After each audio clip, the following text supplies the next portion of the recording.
Yeah, I guess so. I think it actually might have bypassed the Rocky Cup the last couple of years, so I think it's worth the most out of all of them. So I know that's where I'd be going. I think we've given Rockhampton enough spotlight for probably forget 1 week, probably for the year, because the spotlight truly deserves to be back down in Brisbane. Queensland Guineas Day, there, Mugs. It kicks off, well, sort of a weird Winter Carnival, but we go Guineas Day, then we're up the coast for Hollandale Stakes Day, and then back for obviously the Group 1s there as well. So Guineas is really the launch pad of the Oaks, the Derbies.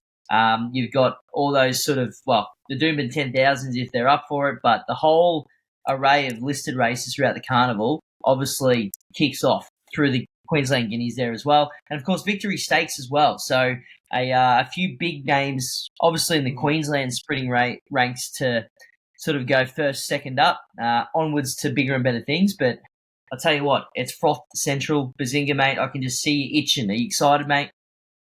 Yeah, it's a ripper day. I'm actually most excited about the Dalrallo Stakes. I think it's a ripper of a race. I think there's a few in there that I'm pretty keen to have probably a couple of double bets in. But in terms of just like unexposed form, I mean they've all sort of won a race and that kind of thing. But well, most of them have won a race. But I think it's a cracker as well. That's the one I'll be looking forward to. Race 6, about 2:20. I'll be strapped into the couch, ready to rock and roll. It is a good race. Yeah, it's a ripper. Well, yeah. I can't wait. The Dalrello. Let's bring it up now. Well, yeah, even now, this is sort of the races that we get to see. A few of the Queensland locals. Look, and then you just look at the market. There's 4 or 5 of them in the first, 6 or 7 in that market. And there's some Blue Diamond form, which you can tie into some slipper form with some of the runners as well. So you can sort of see the caliber of what we've got up here and how many lengths below they are behind the C-grade Melbourne horses that are coming up right now, which is always very exciting, right? It is exciting. But we always unearth a few. That's what I'm most excited about. That's right. But look, it doesn't really matter because Lloydie's got the JJ Atkins winner, I'm sure. But Muggs, we're gonna kick off with a little bit of hype because, as we said, Winter Carnival season kicks off now.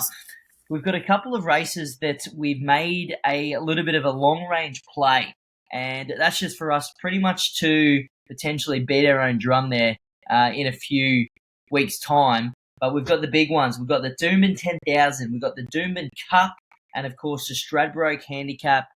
Bazinga, mate, I'm hoping that you found a Doomben 10,000 long-range play, even though it's only about 3 weeks away. The 1,200 metres, Doomben, wait for rage conditions, mate. I know you're a specialist the last few years. I think you tipped Giga Kick on top there at $1.20 that year. Eduardo on top at $1.04 when he went around there as well, mate. You're the maestro. So have you had a look at the field? Have you found one? Is there a sneaky runner with a bit of value that maybe we can absolutely follow you blindly into now?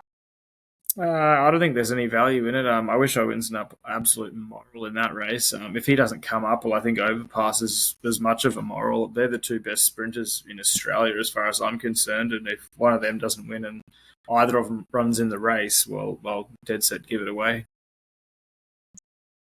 Lloydie, anything further to add, or does your good friend Espiona at $6 get a good little mention there for a Doomben 10,000 run? No, she doesn't get a mention. I was just having a look at the past results, and I'm like, I know I've got a decent record. Like, obviously, you just mentioned Gigi Kick and Eduardo, but Marzu in between there, and then the King, the Bostonian at 40s the year before. So I'm going for 5 Doomben 10,000s in a row this year, and I think Bean's bang on. I wish I win. He's probably the best sprinter in the country. He's coming. Wait for age, 1,200 metres. How do they beat him? Yeah, no chance.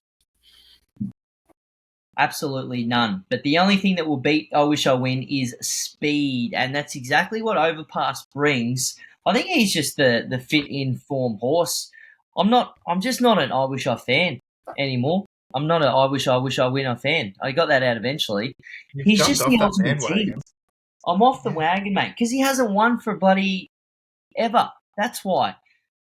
Look, an interesting runner this weekend too, which I'm glad that they're staying, is Front Page, because we almost forget how fast this horse is. And typically, if it's a good Doomben track, it means that the front runners can absolutely do some bolter things there as well. So I think it's probably one that we'll do the Nick Lloyd BMOS special, and that's have front page in the bet slip. And if he's absolutely 10 lengths clear in the straight, get on. If not, delete quick from that bet slip.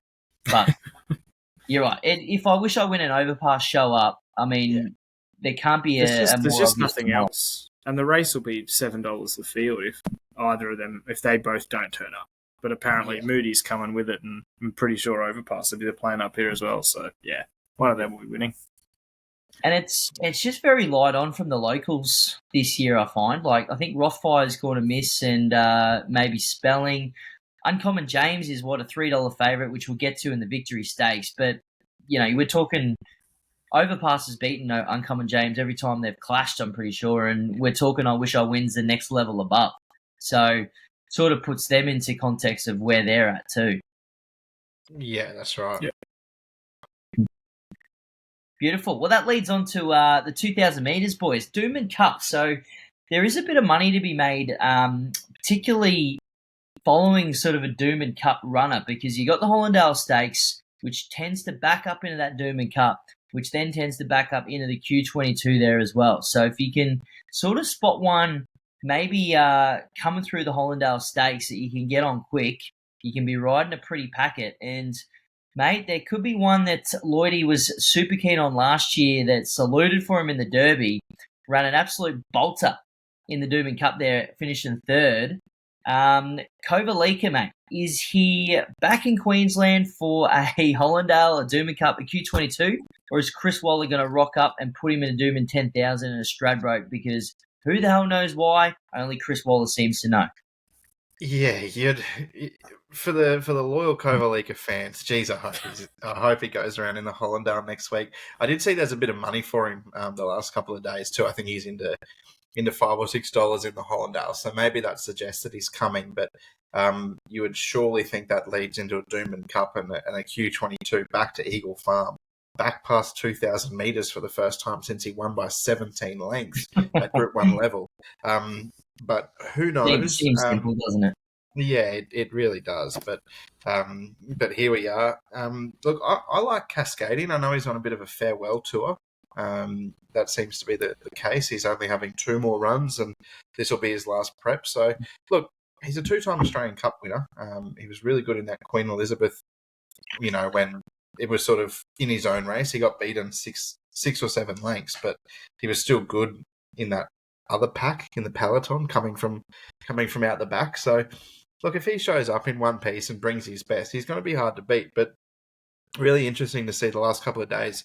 Anthony and Sam Friedman have got Royal Champion at the top of the market. So I don't know if he's in every market, but this is a horse who wears the same silks as Without a Fight and has a pretty similar sort of record. Like, he's a Royal Ascot winner 12 months ago, where he beat home a horse like Buckaroo. So that's a big watch. If he can come over and bring his best, then maybe he'll blow him away. But I don't know if he'll definitely be there. So Cascadian for me at this stage.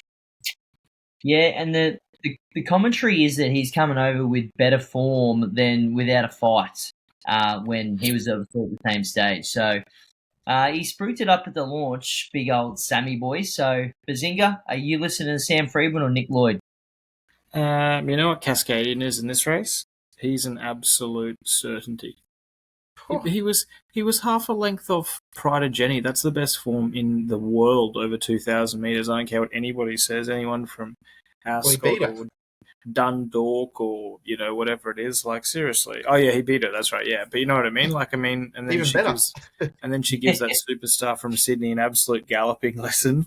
I think $6 is a complete gift. If he comes up here and he's right, he wins this by a mile.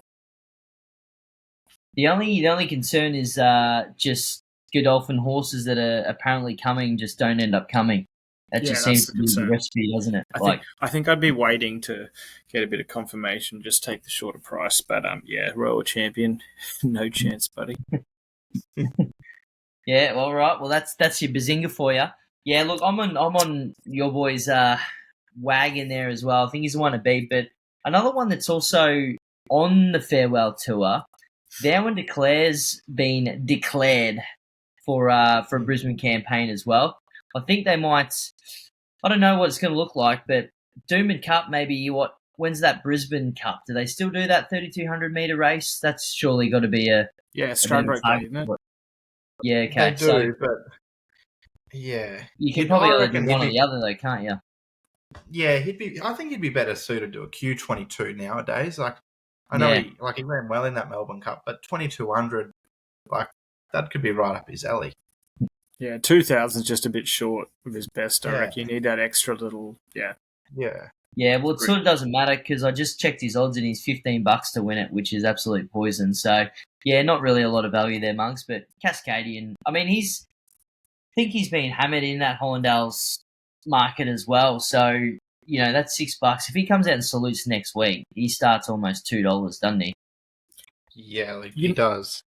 You know what I reckon's not a bad bet in that Hollandale Stakes market? I give Nugget half a hope over the 1,800. It's been going pretty okay this prep. I don't think it's the worst bet in the world in a race like that. But I think it's going to be pretty competitive against some fairly superstar performers. But I think Nugget at the 1,800. I don't think he runs a strong 2,000. But at 1,800, I can entertain it at about the $15. I think it's half a play. He's in on Saturday, isn't he? So he'd have to back up, but yeah, that's not outside of the realms of possibility. Horses are back up all the time. Yeah, they do back up every week. That's the way to make money these days with horse racing. Boys, one more before we move on to our award-winning form analyst show, and it's the big one, the Stradbroke. And this is a tricky one, Mugs, because you look at a Doomben 10,000, even the Stradbroke market, it's a handicap. So the big guns at the top of the list, it's a little bit deceiving because horses with big weights just don't seem to win these races. Although the history might be against what I've just said there, and top weights won the last 4 editions. But anyway, last year, Bazinga, you were the man. You didn't have to think about it. You just did it. And look, he's coming back. That is that's the memo.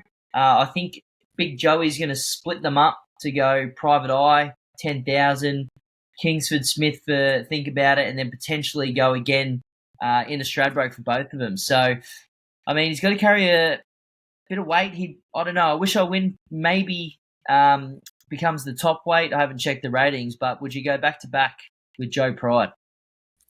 No, I'm jumping off the train at this point in time. I don't mind a couple, but I'm not even sure if they'll go. I thought Lady Laguna was sort of half a chance, but she'll probably carry the grandstand, I'm assuming, in weight. I give depending on the weekend, I think they can pull Presslink back, although I don't think they will, but I think they can pull Presslink back over the 1,400 lightweight. I think he can duck in and perhaps salute. And the one I'm real keen on, I hope they bring Skybird up, because 1,400, it dead set it's a good thing. Like, it was beaten by Jolie's Star, which I'd sort of give it a chance in a race like this. 2 lengths over 1,600, back to the 1,400, real strong race. You generally want a decent miler, so it can probably run that sort of 1,500, 1,600, in a strong tempo race. I think Skybird at $23 is a bet. I hope they bring it up, because I give it a real good chance. Yeah, my girl Skybird. Jeez, I wish she beat Jolie Star that day, but thanks for bringing that up. Sorry. But I thought the same thing. I think they're going to the Goodwood next weekend now too, which is often a really good sort of form race going into the Stradbroke. So big watch. Yeah, I agree with that. One horse that I'm looking forward to seeing go around on Saturday is Golden Mile from the Godolphin barn. I've sort of thought he's a 1,400 metre horse for a while now, and I think Steve Hewlett tweeted the other day that Think About It would probably get like 58.5. And if you sort of work off that, Golden Mile probably gets in with about 54.5, 55 on current ratings. Obviously, if he wins a Victory Stakes or whatever, like, that'll change. But he's a horse, he's run really well in a Golden Eagle, run really well in a George Ryder at his latest start.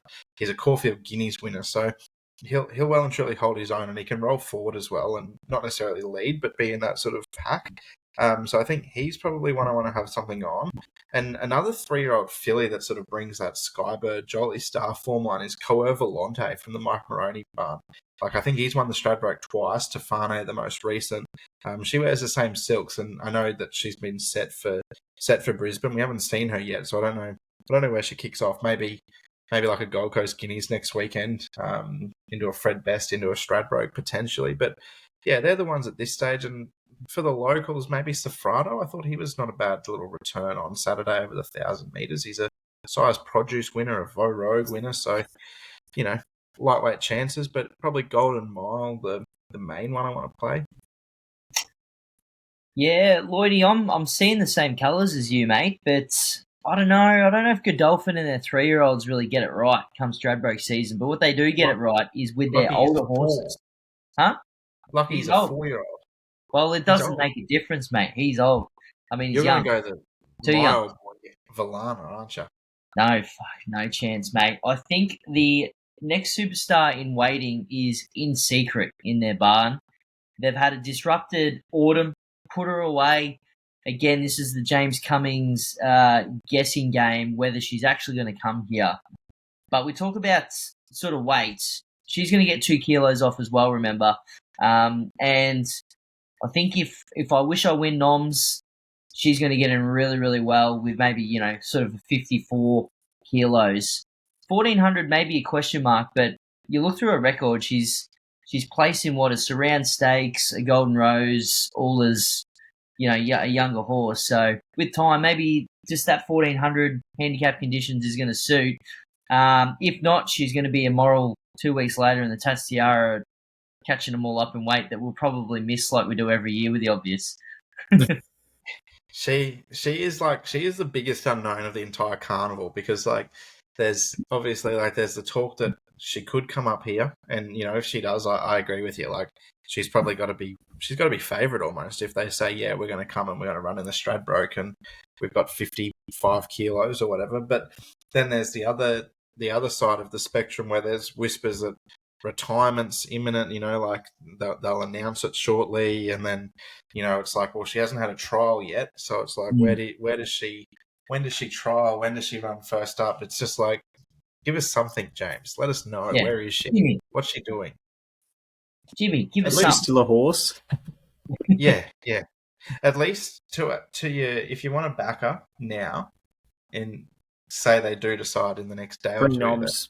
It's pre-noms. Noms aren't until next Tuesday, so you've got a week. And if they don't nominate, you get your money back, and it's all smooth sailing. Well, the only thing that's a concern there, I don't think James Cummings is really looking out for the mug punters out there that are doing that precisely for that reason. And he'll happily announce it on the Wednesday after he noms, just to do that. Yeah, probably. That's what they do. Experts at that, aren't they? Bastards. Yeah, well, there's only 2 really that do it, and he's one of them. And the guy that probably going to have 55 runners in the Queensland Derby is the other one, Chris Waller. If you didn't know who I was sort of talking about, but